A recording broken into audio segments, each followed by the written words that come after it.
From the New Arts and Media Studios in Milwaukee, I'm Charles Burcell. This is The Log.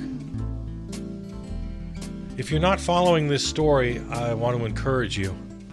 On January 28th, the FBI raided a warehouse holding records from the Fulton County Elections Board in Atlanta. They got themselves a warrant to collect all the physical evidence from the 2020 election. This, of course, based on the Orange Menace's big lie that 2020 was stolen, that he cites almost daily. This is the kind of thing that he wanted his prior administration to do, and they wouldn't do it. Attorney General Bill Barr said, no, 2020 wasn't stolen. 60-some separate court cases all came down against the claim. Multiple audits, recounts. The final one, every single ballot counted by hand. But it's a new day in Dodge, and Attorney General Pam Bondi and FBI Director Kash Patel and the rest of the kooks and cranks are ready to say yes sir, no sir, jump how high to whatever the Miller-Vogt regime decides. So voter rolls, paper ballots, tabulations, everything is now in possession of the regime. They are outside the so-called chain of custody, which is the most important element of election security. Boards of elections across the country take this very seriously. That's over. I'm not going to try to tell you the whole story. It's very complicated, and honestly, I'm not the person to do that for you. There's good reporting out there. I would recommend one in particular. I saw a great piece from Katie Fang. Do you remember that name? She used to be a reporter, an anchor. I think she had her own show for quite a while on MSNBC. Well, she got fired, of course, because, I don't know, didn't have the right attitude, didn't have the right skin color. MSNBC's fired a lot of people over the last couple of years. What are they? MS Now, I think they're called. Now. Anyway, Katie Fang has a YouTube channel as part of the Midas Touch Network, and I stumbled across this report, and damn, she's like an entirely different person. So just on a side note, yeah, if you're still relying on the corporate cable networks, CNN, MS Now, you got to break that habit. You got to get that monkey off your back. Her clarity, her attitude, everything about the report was so much better than anything I've ever seen on MSNBC, or MS Now, as it's now called. So with that little side note, do seek out Katie Fang. She's doing a hell of a job. And she did a great report on this story. Pointed out a couple of just weird little details here. The head of the FBI in Atlanta was fired just days before this raid. It was only a week or two ago in Davos, remember, when the Orange Menace said, oh, we're finding out lots of things about this 2020 election. People will be arrested and tried. Remember that? And then less than 2 weeks later, there it is. Another very strange thing about this story is that Tulsi Gabbard was on site for this raid. She's the director of national intelligence. What the hell has she got to do with elections? For that matter, what has the federal government got to do? What has the executive branch of the federal government have to do with state elections? Yeah, I know it's a presidential election. I know it's federal, but the states are in charge. The White House, the Oval Office, the Department of Justice has absolutely nothing to do. Well, anyway, I won't go down any rabbit holes here today. Another person on scene, and forgive me if I get this one wrong because I don't remember, but it was a high official from the Civil Rights Division of DOJ. Now, the head of Civil Rights Division of DOJ is named Harmeet Dillon. So I think maybe that was the person, but I'm not going to say because I don't remember exactly. But there was a top official from the Civil Rights Division of DOJ, which basically doesn't exist anymore. It certainly has nothing to do with civil rights, with whatever they're doing. It's kind of like, what's his name? Doug Burgum of the EPA, Environmental Protection Agency. Has nothing at all whatsoever to do with environmental protection anymore. In fact, just the opposite. It has everything to do with private industry exploiting the environment. We're in the upside down, what's it called? Oh, bizarro. That's it. We're in the bizarro world in some of these cases. Yeah, EPA now enables industry to exploit the environment. The Civil Rights Division of the DOJ apparently these days does pretty much nothing, and when they do act, it's to assist in the violation of civil rights. There you go. Another rabbit hole I won't go down. So this is a hell of a story, and I really want you to be alarmed by it. I want you to know about it. I want you to look into it. I want you to tell your friends about it. The regime has seized election materials. They've been after this for a while. They've written several states. I think I saw the number was 28, I think. The more high-profile requests we've seen were from Maine and Minnesota, requesting voter rolls, voter information. And this is everything. This is the ballots themselves, names, social security numbers. Yeah, it's voter rolls. It's the tabulations that counted the votes. Again, all of this litigated already in multiple court cases. All of it settled by multiple recounts, audits. So I'm not going to pretend to know exactly what's going on, but the commentary I'm hearing so far makes a lot of sense. And that is that, yes, of course, it's about the Orange Menace, his ego, his retribution. He wants to put people in jail who did not cooperate with him on stealing the 2020 election. Namely, people like Brad Raffensperger. You remember the famous phone call. You got to find me 11,780 votes, which is just one more than we need. We all heard the phone call. His efforts to steal the election in Georgia was investigated in Fulton County, and a grand jury indicted the Orange Menace and his accomplices for attempting to steal the election, the very same election he's now trying to turn on its head. So yeah, it is about his ego. It is about his retribution. But according to the commentary I'm hearing, and it makes perfect sense to me, it's just as much about rigging 2026 and rigging 2028. Why do you think they want all this voter information? Why do you think they're doing everything within their power to purge voting rolls? Everything in their power to restrict the time you have to vote. They want to reduce the days. No early voting, or very, very limited early voting. No drop boxes. No mail-in votes. They want to make people stand in line for hours and hours at a time, especially people in cities, in so-called blue cities, especially people of color in so-called blue cities. Yeah, you got to stand in line for 8 hours. Then we'll make it against the law to give you any water while you're in line. It's all about rigging 26. They know they're going to lose. They can look at polls. And they're looking ahead to 2028.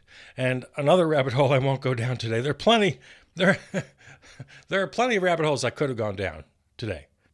I got to pat myself on the back for being so disciplined. But of course, the big one is 2028. And I firmly believe he has every intention to stay exactly where he is. By election night 2028, when he loses, or when he wins by nefarious measures. Yeah, I know it's a third term. See, that's one of the other theories. That sounds crazy when you first hear it. But what's too crazy for this guy?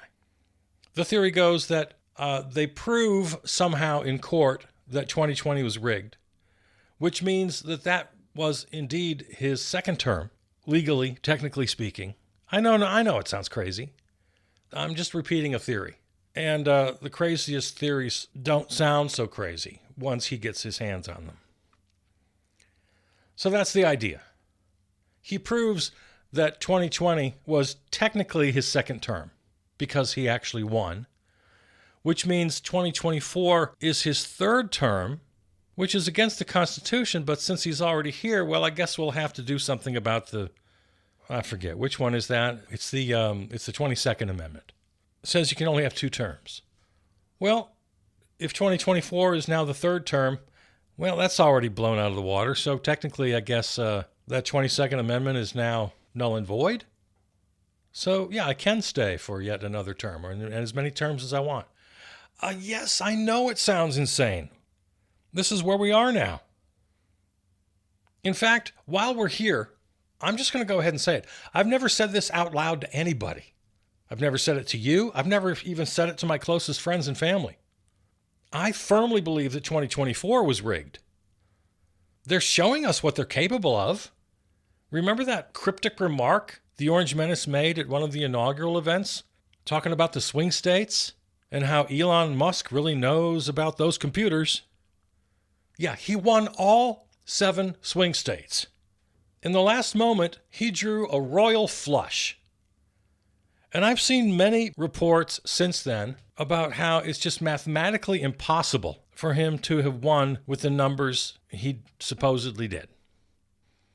And I've always kind of scrolled right past those stories. I've skimmed them.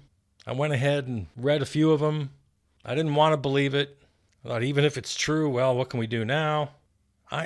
It's resurfaced in my mind, put it that way. Again, there's always a lag between this recording and the time you hear the program. I have no way of knowing what's happened to this story in that time. But it's big.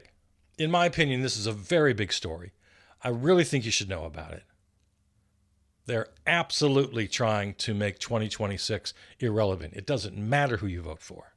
They're trying to fix 2028. I believe 2024 was rigged. Again, they tried this all before. They've been indicted. We've got them dead to rights on the crimes they attempted in 2020.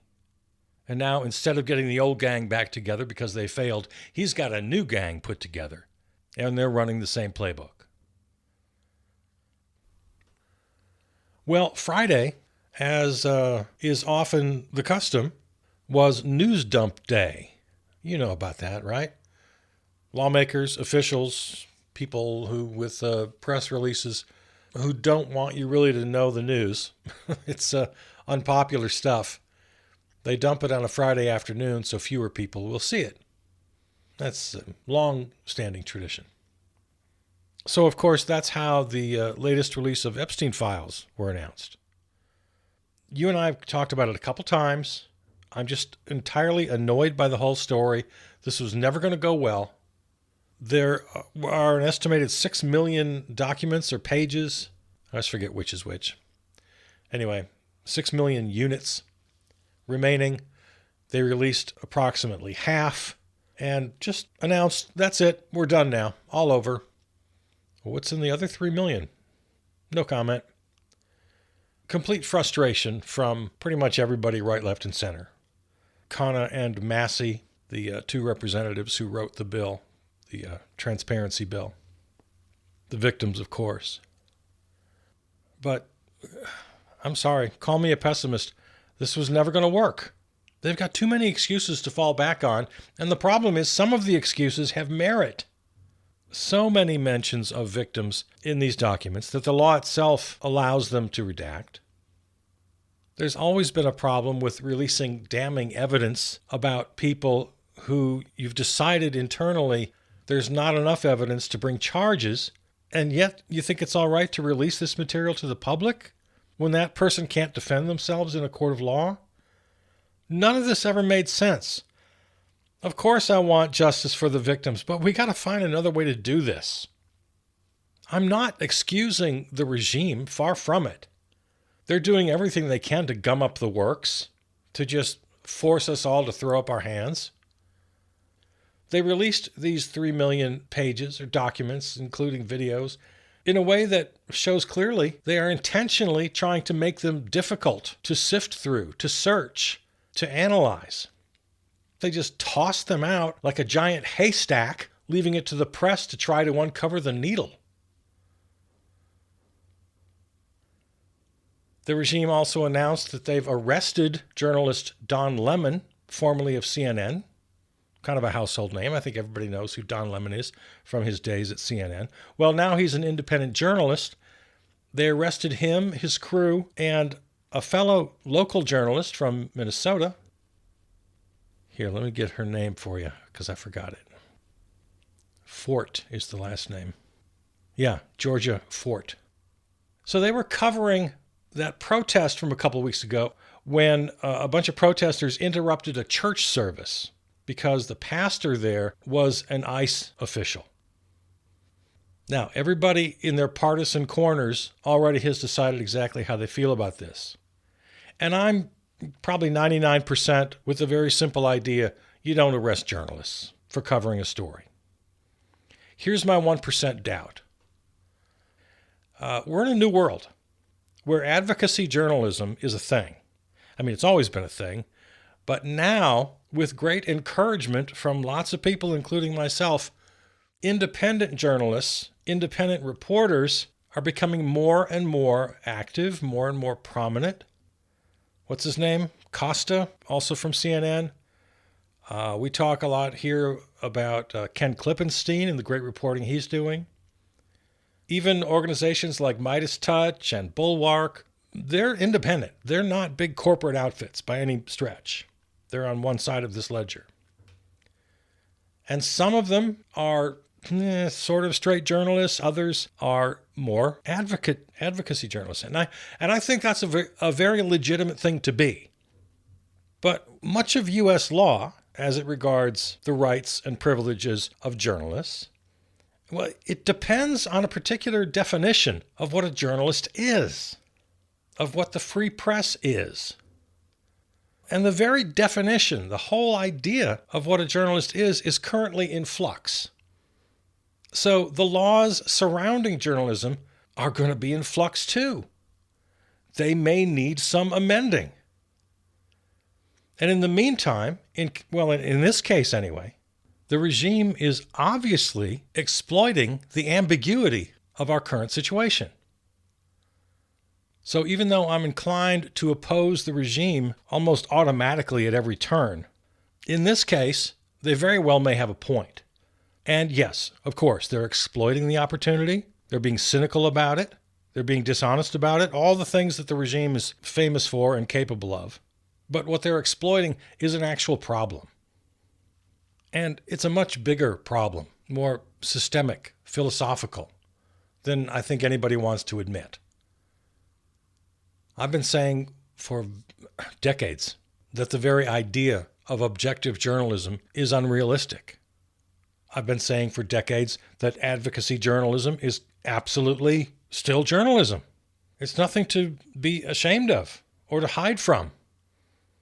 Few people I know have a stronger point of view than myself, and I advocate for that point of view. But I never, ever ignore facts or mislead or, God forbid, lie to advance my point of view. Never. Neither do I go out of my way to both sides every story, because a lot of stories don't deserve both sides. To the extent I'm a journalist, which I'm really not. I'm not a reporter. I'm a commentator.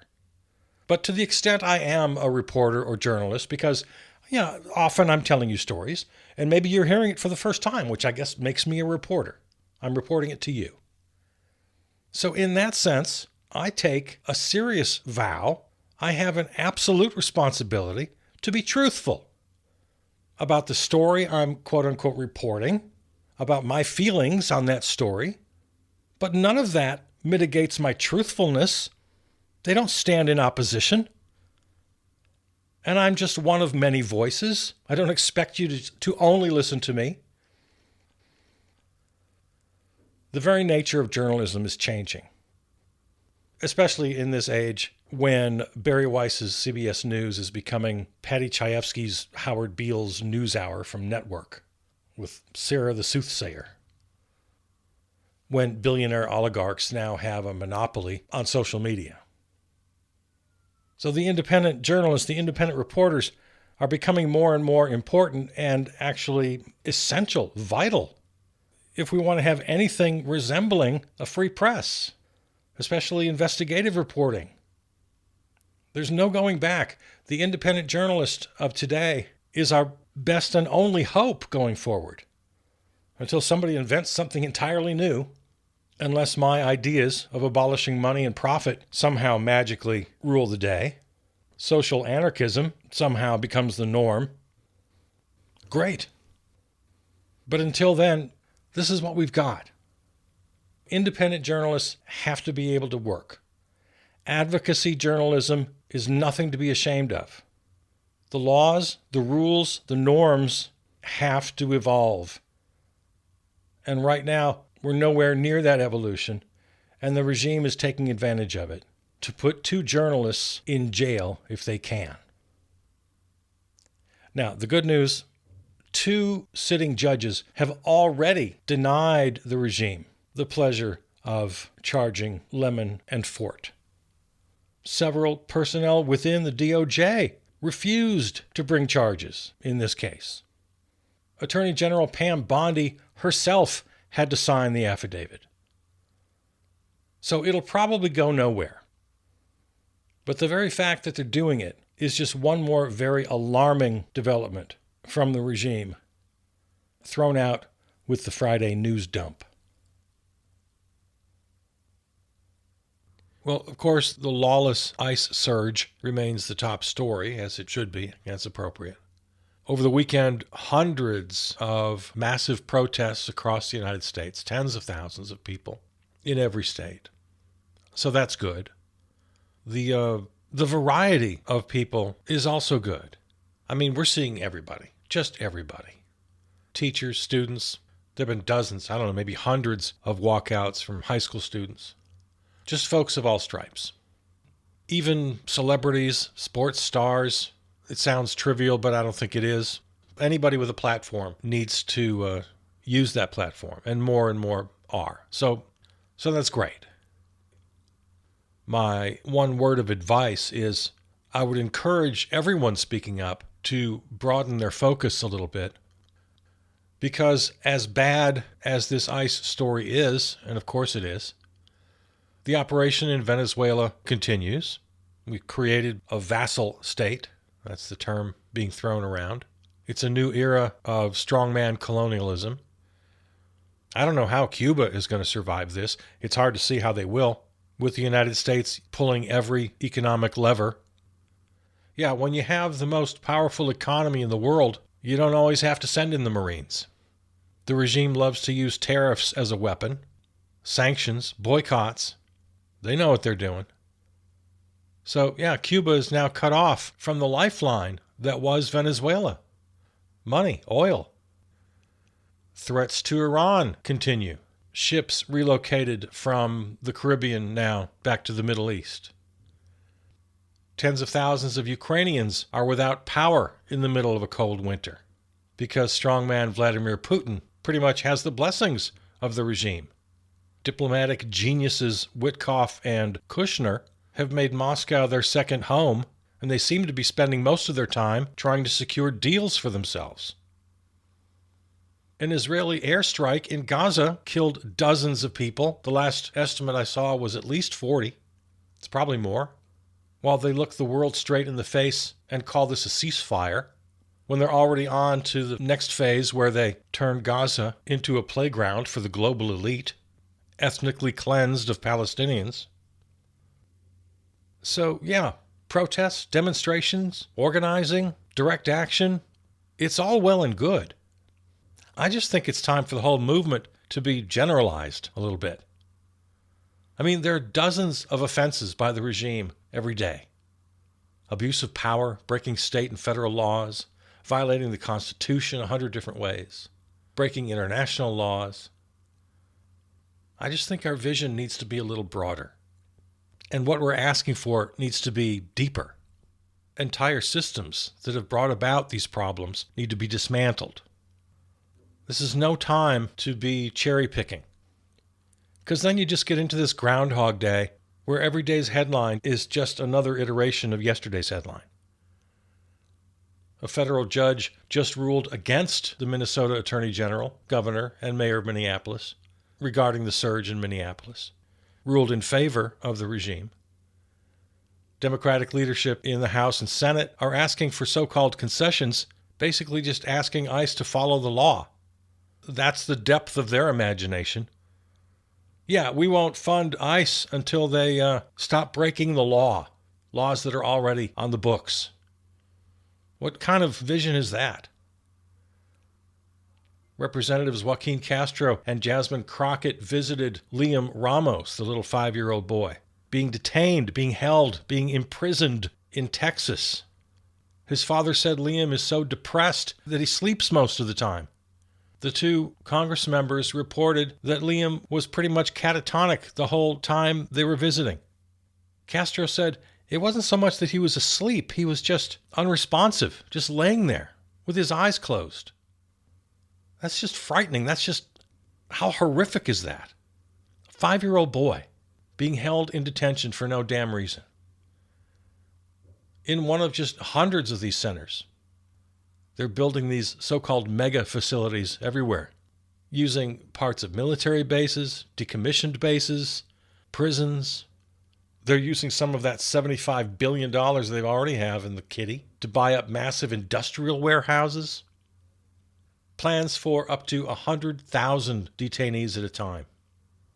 For hardened criminals? No, for people like Liam and his dad. The system itself, either through incompetence or more likely through intentional strategy, unable to even tell us the whereabouts of thousands. The number was estimated at 5,784 individuals disappeared by ICE.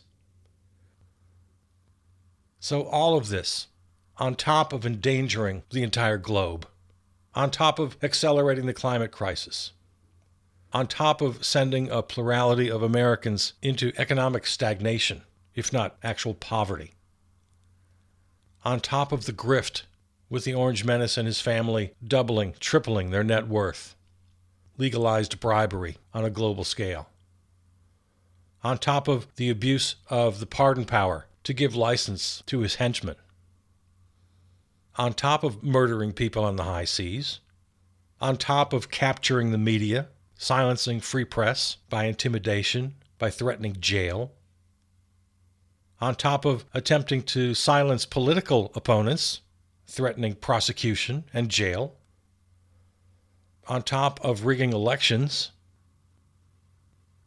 As bad as the ICE story is, it's part of a much larger story, and our protests, our demonstrations, our direct action need to reflect that. And what we're demanding needs to reflect that. We're not demanding reformer on the edges. We're demanding the removal of the regime, the demagnification of America, and the full force and weight of a renewed American justice system to convict this gang of murderers and criminals. Yeah, let's widen our scope. Let's articulate our demands far beyond simple reform or standard electoral politics. We need to meet this moment recognizing its depth, its scope, and recognizing that every headline is not just today's new problem, but rather another iteration of the existential threat that is MAGA.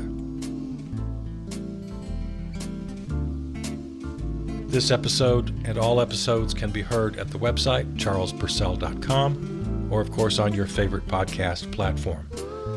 Follow us on Blue Sky and Substack. Thanks to our flagship terrestrial station, River West Radio in Milwaukee. Peter Donalds wrote and performed our theme song. All right, I love you. I'll see you out there.